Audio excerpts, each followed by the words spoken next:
Hello, मेरा नाम है चंद्रहास। स्टडी स्मार्ट में आपका स्वागत है। इंडिया में पहला राइस एटीएम ओपन हुआ है उड़ीसा में।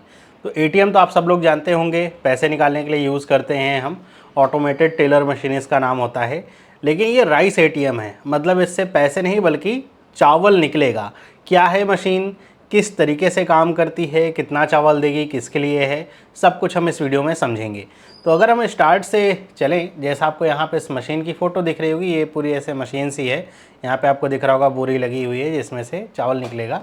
तो यहाँ पे बताया जा रहा है कि एक ये पायनियरिंग मूव है पीडीएस सिस्टम को सुधारने के लिए। मतलब जो पब्लिक डिस्ट्रीब्यूशन सिस्टम होता है, आपने देखा होगा गांव वगैरह के एरिया में, जहां पर सरकार के द्वारा जो अनाज होता है गांव वासियों को दिया जाता है राशन कार्ड पे, पीडीएस सिस्टम वो होता है।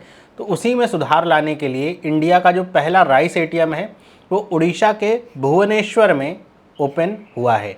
अब ये जो मशीन है ये इंस्टॉल करी गई है, वेयर हाउस है, मचेश्वर एरिया वहाँ का है, वहाँ पर इसको इंस्टॉल किया गया। मतलब अभी तक ये एक पायलट प्रोजेक्ट के तौर पे इसको इस्तेमाल किया जा रहा है। एक मशीन यहाँ पे इंस्टॉल करी गई है और इससे जो राइस डिस्ट्रीब्यूशन है एलिजिबल राशन कार्ड होल्डर्स के लिए ये होगी, तो उसको रेवोल्यूशनाइज करने का प्रयास है। मतलब आम जनता इसका इस्तेमाल नहीं कर पाई क्योंकि इस मशीन को काम करने के लिए राशन कार्ड नंबर चाहिए होगा। तो जो एलिजिबल राशन कार्ड होल्डर्स हैं वो इस मशीन से अपना राशन कार्ड वगैरह नंबर डाल करके चावल जो है वो प्राप्त कर पाएंगे। और ये जो राइस एटीएम है इसको इनॉग्रेट किया है उड़ीसा के जो food and supplies consumer welfare के मिनिस्टर हैं कृष्ण चंद्र पात्रा, उन्होंने इनॉग्रेट किया है। और ये अगर बात करी जाए, सबसे इम्पॉर्टेंट होता है ये जो इस तरह का जो इनिशिएटिव है किसके द्वारा लाया गया है, तो उड़ीसा की गवर्नमेंट तो है ही है। और वहाँ पे वर्ल्ड फूड प्रोग्राम, इसका नाम आपने बहुत सुना होगा, बहुत सारे रिपोर्ट में सुना होगा, WFP शॉर्ट में जानते होंगे। तो वर्ल्ड फूड प्रोग्राम और उड़ीसा गवर्नमेंट का एक जॉइंट कोलेबोरेशन है ये, जिसकी हेल्प से ये जो मशीन है इसको इंस्टॉल किया गया है। अब सोचिए कि इस मशीन के आने से क्या परिवर्तन हो सकते हैं। तो अगर हम परिवर्तन की बात करें या फिर इस मशीन की बात करें, तो सबसे पहला फीचर तो यह है कि ऑटोमेटेड डिस्पेंसिंग इसमें होगी। मतलब किसी पर्सन की ज़रूरत नहीं होगी चावल डिस्पेंस करने के लिए, ऑटोमेटेड डिस्पेंसिंग यहाँ पे होगी। तो आप जाएंगे मशीन के पास और वहाँ पर अपना राशन कार्ड नंबर डालेंगे, टच स्क्रीन होगी, जैसा आप अगर फोटो में पीछे देखें तो यहाँ पे आपको ऐसे देखने को मिलेगा। तो आप अपना जो राशन कार्ड नंबर होगा वो यहाँ पे इंटर करेंगे, साथ साथ में अपना बायोमेट्रिक ऑथेंटिकेशन करना होगा, मतलब थंब इम्प्रेशन वहाँ पे देना होगा। और उसके बाद ये मशीन जो है पर पर्सन 25 kg ऑफ राइस जो है वो यहाँ पे निकाल करके देगी। तो इसकी जो एक बार की पर पर्सन की कैपेसिटी है 25 kg की है। और इसके लिए ration card number, biometric machine, biometric authentication दोनों चाहिए होगा। मतलब ये ताकि ऐसा ना हो कि कोई भी जा करके किसी का भी राशन कार्ड नंबर डाल करके निकाल ले। तो इस चीज़ से बचाने के लिए इसको थोड़ा सा कह सकते हैं सिक्योरिटी पॉइंट ऑफ व्यू से थोड़ा सा रोबस्ट बनाने के लिए किया गया है। तो बहुत अच्छी बात है। दूसरा, 24/7 एक्सेसिबिलिटी होगी। मतलब पहले पीडीएस सिस्टम में होता क्या था कि किसी ठेकेदार को मिला हुआ है तो वो बताएगा कि आज चावल का वितरण किया जाएगा, आज केरोसिन ऑयल का वितरण किया जाएगा, ऐसे करके। तो उस दिन पे लोग जाते थे, लाइन लगती थी और फिर उसमें दिन भर लगे रहना पड़ जाए, लाइन लंबी हो गई है और फिर नंबर नहीं आता था, फिर अगले दिन इंतज़ार करना पड़े।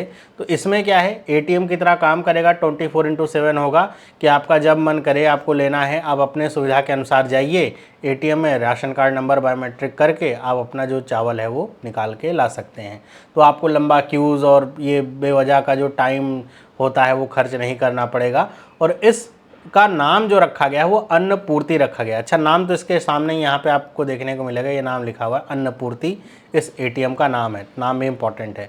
तो ये दो चीज़ें अगर देखी जाएँ तो ये दो चीज़ें जनता के लिहाज से अगर देखा जाए तो बहुत ही ज़्यादा एक्सेसिबिलिटी को इम्प्रूव करने वाली है। मतलब किसी पर्सन की ज़रूरत नहीं है, आपको अपना राशन कार्ड नंबर अंगूठे का लेके जाना है, वहाँ पे लगाना है, चावल मिलेगा। दूसरी चीज़, इसमें कोई झंझट नहीं है कि कब मिलेगा, कहाँ से मिलेगा, कैसे मिलेगा, वो सारी चीज़ें नहीं हैं। 24/7 एक्सेसिबिलिटी है। तीसरा है इन्हेंस्ड इफ़िशियंसी होगी। सिंपल सी बात है, दो चीज़ें आप अगर वो इम्प्रूव कर दीजिए तो पीडीएस सिस्टम में होने वाले जो सबसे महत्वपूर्ण कह सकते हैं कि जो कमियां हैं, जैसे डिलेज़, कि पता चले चावल जब मिलना है तो मिल ही नहीं रहा है, डिले हो रहा है, तो भाई भूख सबको लगती है, उसको तो डिले नहीं किया जा सकता। दूसरा है थेफ्ट, चोरी होने का भी यही सबसे बड़ा ये रहता है। और फिर ब्लैक मार्केटिंग पीडीएस सिस्टम की सबसे बड़ी कमी में से एक है। मतलब ये होगा कि 25 किलो चावल देना है तो करते क्या है कि 20 किलो ही दे दिया, 5 किलो दिया ही नहीं। तो वो जो 5 किलो होता था चावल बचा करके उसको ब्लैक मार्केट में बेचते थे, मतलब जो ठेकेदार हैं। मतलब वो मिलना चाहिए जो राशन कार्ड का जो रेट है जिस हिसाब से मिलना चाहिए, 1-2 रुपये किलो या जिस हिसाब से मिलना चाहिए, उसको 5 किलो बचा करके वो उसे बेच रहे हैं जो मार्केट रेट है उस पर। तो जिसको सुविधा मिलनी चाहिए, लाभ मिलना चाहिए, मिल ही नहीं रहा था। तो इन्हीं सब चीज़ों के लिए ये जो ATM है लाया गया है। अब ये जो ATM है ऑटोमेटेड ये काम करेगा, इसमें कुछ किसी पर्सन की इन्वॉल्वमेंट की ज़रूरत नहीं रहेगी, किसी तरह का कोई आपको इंटरफेरेंस नहीं देखने को मिलेगा। आप जाइए ATM पे अपना राशन कार्ड बायोमेट्रिक आप लगाइए और आपको यहाँ पे राइस प्राप्त हो जाएगा। यहाँ पर अगर हम बात करें इसके ब्रॉडर इम्पैक्ट की, जैसा मैंने आपको शुरुआत में बताया कि ये पायलट प्रोजेक्ट है, तो अभी ये उड़ीसा के केवल एक ही डिस्ट्रिक्ट भुवनेश्वर में चल रहा है। अगर ये सक्सेसफुल हुआ, क्योंकि अभी पायलट प्रोजेक्ट है, अभी तो हमको ऐसा सब कुछ अच्छा ही लगता है पायलट प्रोजेक्ट में कि ऐसा नहीं होगा। अब इसमें भी बहुत सारी चीज़ें हैं कि भाई ये मशीन लगाई जा रही है, आपने 25 किलो चावल निकाल लिया, क्या पता वहाँ पे कोई ठेकेदार खड़ा हो कहे कि अच्छा निकाल लिया चावल, 5 किलो उसमें से निकाल ले।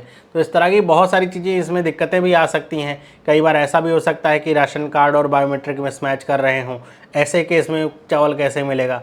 तो इस सब तरह की चीज़ों को कैसे हैंडल किया जाएगा आने वाले समय में, उसके लिए इसको पायलट प्रोजेक्ट पे लाया गया है। अगर ये सक्सेसफुल होता है, जो कमियां होती हैं उसको उधार लिया जाता है, तो ये उड़ीसा के जितने भी 30 डिस्ट्रिक्ट्स हैं वहाँ पर ये लागू कर दिया जाएगा। और उड़ीसा में लागू हुआ, सक्सेसफुल तरीके से काम हुआ, तो आपको पता है कि पूरे इंडिया में भी अपनाया जा सकता है। ये जो इनिशिएटिव है ये इंडिया का one nation one ration card पे काम करता है, उसके साथ अलाइन है।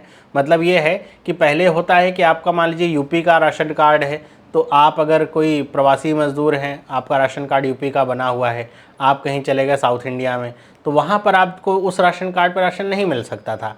लेकिन one nation one ration card scheme के तहत ये है कि भाई राशन तो आपको मिलना ही है, आप यूपी में नहीं ले सकते हुए, वहाँ रह नहीं रहे हो, तो आप जहाँ भी रह रहे हो वहाँ से ले लो। इस स्कीम को लागू किया गया था one nation one ration card को, कि जो व्यक्ति जहाँ पर है अपने राशन कार्ड पे वहीं से उसको अनाज मिल जाए। तो ये जो ATM मशीन है उसी के साथ अलाइन है। ऐसा नहीं कि उड़ीसा का राशन कार्ड नंबर डालेंगे तभी ये मशीन काम करेगी। जो भी राशन कार्ड नंबर है ठीक ठाक और बायोमेट्रिक वो वहाँ पे चल रहा है, तो आप उससे चावल जो है निकाल पाएंगे। तो इससे होगा क्या कि सिर्फ उड़ीसा के ही लोगों को नहीं, बल्कि अदर जो स्टेट के वहाँ पे पर्सन्स हैं जिनके पास अदर स्टेट का राशन कार्ड है वो भी इसका लाभ उठा पाएंगे। मशीन की बात करें तो काफ़ी एनर्जी एफिशिएंट ये मशीन है, और इसको इस तरीके से डिज़ाइन किया गया है कि ये 0.6 वाट पर आवर का ही यहाँ पे कर सकते हैं एनर्जी कंजम्पशन लेती है। मतलब काफ़ी कम है, 0.6 वाट पर आवर। तो ये काफ़ी यहाँ पे कम पावर ले रही है। और ये मशीन सोलर पैनल के थ्रू कनेक्ट होकर के काम करने में भी कंपैटिबल यहाँ पे है, जिससे इसकी जो सस्टेनेबिलिटी है वो बढ़ जाती है। तो मशीन जो डिज़ाइन करी गई है वो काफ़ी सस्टेनेबल है, एनर्जी एफिशिएंट है। अब इसको एनर्जी एफिशिएंट होने की वजह से सोलर पैनल से अगर लगाएंगे, क्योंकि अब आगे 30 उड़ीसा के डिस्ट्रिक्ट्स में ये मशीन अगर लगेगी, और आपको पता है डिस्ट्रिक्ट में केवल एक ही मशीन तो लगेगी नहीं भाई, जो राशन वाली बात है वो तो आपको हर एक गांव के हर एक गांव तक आपको पहुंचाना पड़ेगा। तो आपको गांव एरिया में रखना पड़ेगा इस मशीन को। तो ऐसे में अगर मशीन बहुत ज़्यादा एनर्जी अगर लेगी तो वो फिर ज़्यादा कह सकते हैं यहाँ पे कि वो प्रैक्टिकलिटी के हिसाब से वो ज़्यादा चल नहीं पाएगी। तो इसलिए मशीन को काफ़ी एनर्जी एफिशिएंट रखा गया है, और ये सोलर पैनल की एनर्जी से भी चल जाए ऐसा रखा गया है, तो गांव वगैरह के एरिया में भी बहुत आसानी से काम कर पाएगी। तो मशीन काफ़ी अच्छी है, राइस ATM है, और इंडिया का पहला इसलिए काफ़ी इंपॉर्टेंट है। उड़ीसा में ओपन हुआ है, सब कुछ मैंने आपको यहाँ पर बताया है क्यों ये मशीन लाई गई है और कैसे ये काम करेगी। अगर आपको ये जानकारी अच्छी लगी, वीडियो अच्छी लगी, तो वीडियो को लाइक ज़रूर करिएगा, अपने दोस्तों के साथ शेयर करिएगा इस तरह के और वीडियोज़ के लिए। बाकी मैं मिलता हूँ आपसे अगली वीडियो में। सभी लोगों को बाय।